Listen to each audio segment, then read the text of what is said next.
Ja Morant last night scores 34 in his return, hits the game winner. Tee Morant was on a radio station tonight and said, my son's job is to try to win championships for the Memphis Grizzlies.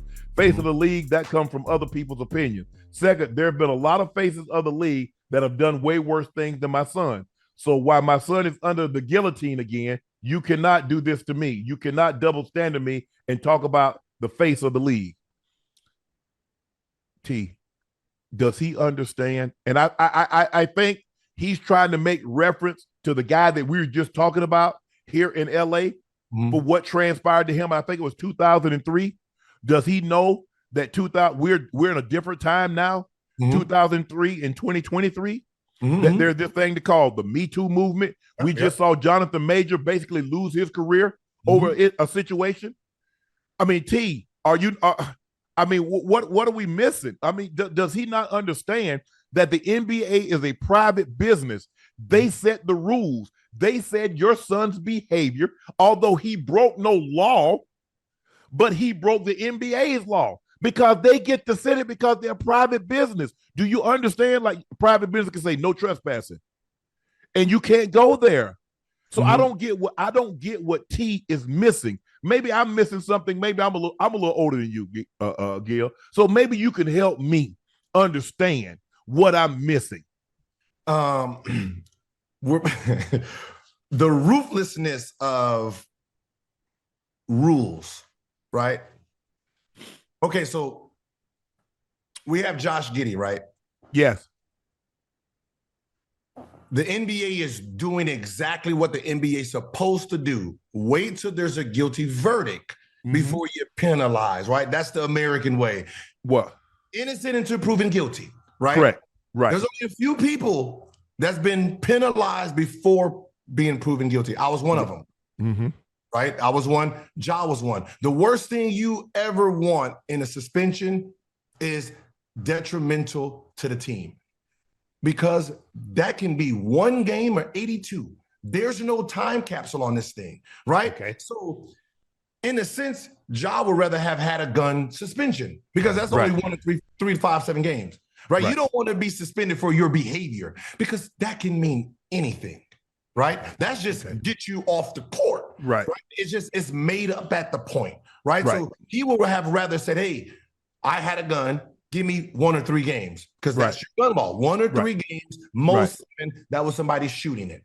Other than that, the behavior thing becomes this imaginary thing. So it was unfair under the NBA rule because the NBA rule they're using, they're just making it up in real time, right? But what T doesn't understand is that's how good your son is, where he's under the guillotine. If he wasn't part of the NBA's future, they wouldn't give 2 shits about that man. They wouldn't care. They wouldn't have put his game on TNT. They wouldn't have done none of first game back.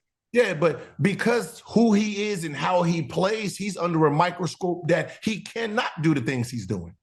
What about the thing as a repeat offender, where he went before he, T, his son Ja, and their team went before the commissioner and say, we come in here in the humblest way we know how. We at the mercy of the NBA. And I promise you, my son, and he promised that I'll never put myself in this position again.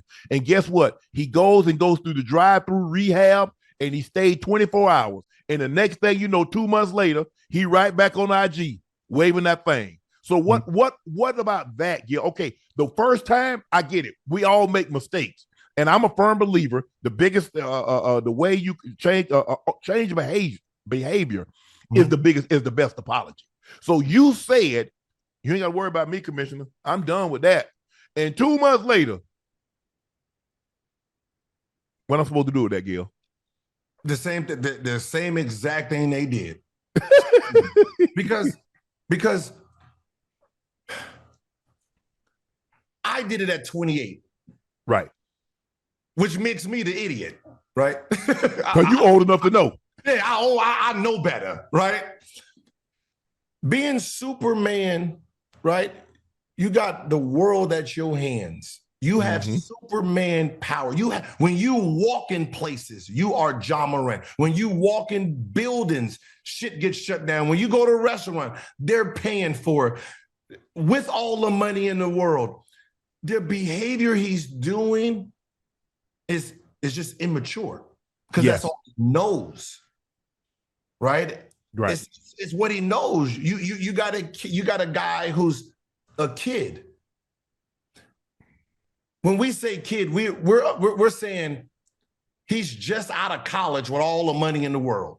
Correct. You as senior in college, y'all doing drinking parties and doing all that, right?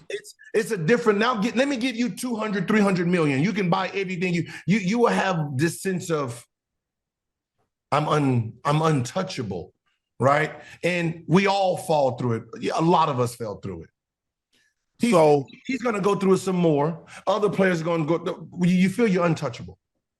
And Gil, what I tell people, money doesn't change you. It makes you more you already are. If you're childish, that means you're just money, and you're going to buy childish things. You're going to do even more outlandish, childish things. Look at me.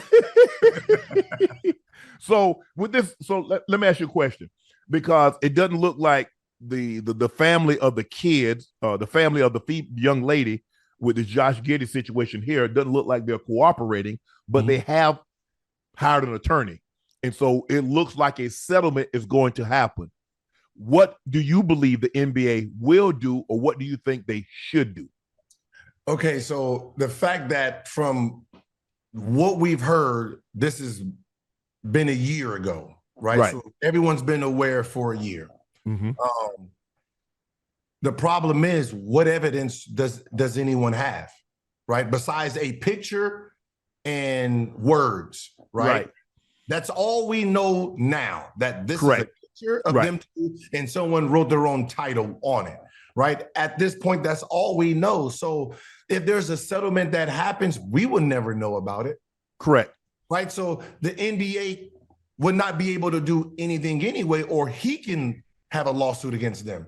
Right. That's what people don't understand, because what ends up happening is if you suspend this guy, that means you have demonized him and made him guilty without any evidence. So if there's never no case and you done suspended this man without pay, what he does now is he sues for everything he's lost and future earnings. Oh, hey, I could have been an all-star. I could have been the future. I could have been on this, and you ruined my brand. Ruined my brand. And that's why the NBA doesn't do that. And his behavior right now, they can't get him for detrimental to the team. Yeah. Because that's the only thing they can suspend him for, is detrimental to the team to get him out of the. Right. And then, Ja said he kept receipts. Ja, I can see. I don't, and I could be wrong, but when I was asked on the old show, coming out, who would I take, Ja or Zion? I was always in Ja's corner, because I thought Zion was too heavy, and I thought he was going to have a short career because of injuries. So I said, I got Ja. So I've been a Ja supporter of his basketball play. I thought some of the things that he done off the court, I thought was immature and warranted criticism. But for him to say he kept receipts, I'm trying to figure out who in this space, Gil, be it podcast, social media, I'm talking about, that do what we do, or that's on a platform that has ever said, had criticized Ja's game on the court. Because normally when you keep receipts, Gil, I said something negative about you, Gil. I said I don't believe that you can do that you said you can do, Gil. That's you keeping receipts for that. You keeping receipts because of your behavior off the court. It's fuel. It's a thing that we use to get us up for games. Okay. It ain't a real thing unless you got a draft and people got, they got in front of you in a draft. Other than that, you can say, hey, Ja had a bad game, and I'm going to use that as fuel. It's just the way I like that he has this, because you know what time he's going to be on, right? You got to figure out ways to get yourself up for games when you don't have it. And most of the guys, they create enemies. Okay. Right? They pretend they create demons, huh? Yeah, we create enemies. Right? Oh, man, you said what? Oh, I'm about to show you. Like, you start, it's TNT game. You pretend. Oh, Reggie Miller, you said what? All right, I'm about to show you. And then we look at that's just something we do just to keep our game at a certain level. Well, he don't have no list. His list, his list really is those that he cannot make that all NBA team. Right. So everybody he thinks is capable of making it, he about to go ham on them. Oh, yeah, for sure. Because they cost him, another $30-40 million by keeping him off one of those 3 all-NBA teams, because now he really gets that max contract because he's made an all-NBA team, first, second, or third team within, a year or two of signing that contract. Get him at a discounted rate. Discount.